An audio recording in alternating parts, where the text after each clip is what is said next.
Joined now by Richard Huffman. He is the president and CEO of Celebree Learning Centers. Sir, thank you so much for the time today. Thanks, Charlie. It seems like we prepare so much for every possible idea when it comes to staying ahead of a storm like Sandy. Sometimes we forget about the kids. Yes. And we think about how they're processing what's going on. Yes. As you can imagine, this was a swirling conversation in our preschools on Friday. And we really took advantage of it in our preschools during the weather section of our curriculum. And there were so many unique conversations of the curious child who, what is exactly a hurricane? What is a tropical storm? All of the above. It was so cool. How do you even begin answering a question like that for a little one when they see something as large as Sandy as over the Atlantic coast, and they simply say, well, what is that? Yeah. Well, again, the curious child's asking questions like, what is that? How fast are these winds going to be?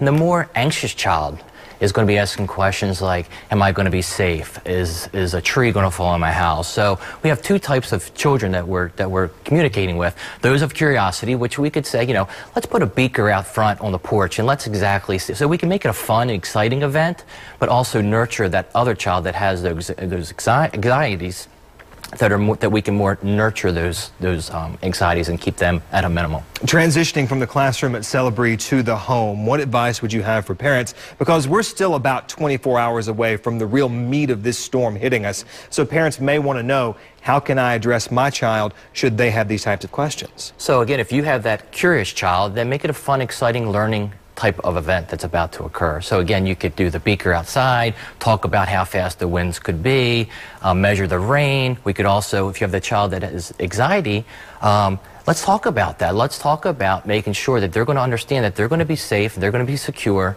you're going to be okay, mom, dad, family members are all going to be okay during this event. Taking a look at a few of the tips right here for you. Make sure your child feels safe. We've covered that one. Yes. Always tell the truth with age-appropriate facts. We're not going to tell a 4-year-old the same thing we're going to tell a 12-year-old, are we? That's correct. That's correct. You kind of have to modify the information, avoid personal emotions and phobias. To that, you take a child, you're talking about this anxious child. What are some of the steps you can do to calm that person, calm that child? Because you said we can tell the child they're safe. We can tell the child that the tree's not going to fall in their house. But how do you nurture them? What are some of the steps people can do toward that? I think just listen to their concerns. Ask questions that will bring out those type of anxiety questions or those thoughts that they're having inside. Okay, after the storm, because if this thing comes through and it's as violent and as forceful as we're being told it is, what happens when that curious child wants to go out and see what happened? Yeah, and I'm looking forward to that. I'm looking forward to going out and just dealing with the storm itself. A lot of our children are helping their parents prepare for the storm, so there's some great learning experiences there. They're helping get the flashlights ready. They're helping bringing the firewood in. A lot of these children have already been through storms like this before, so they kind of know what to expect, and some children really don't know what to expect. All right, Richard Huffman, he is the president and CEO of Celebree Learning Centers. Thank you so much for that. Thank you so much for your time today, sir. Thank you, sir. Appreciate it.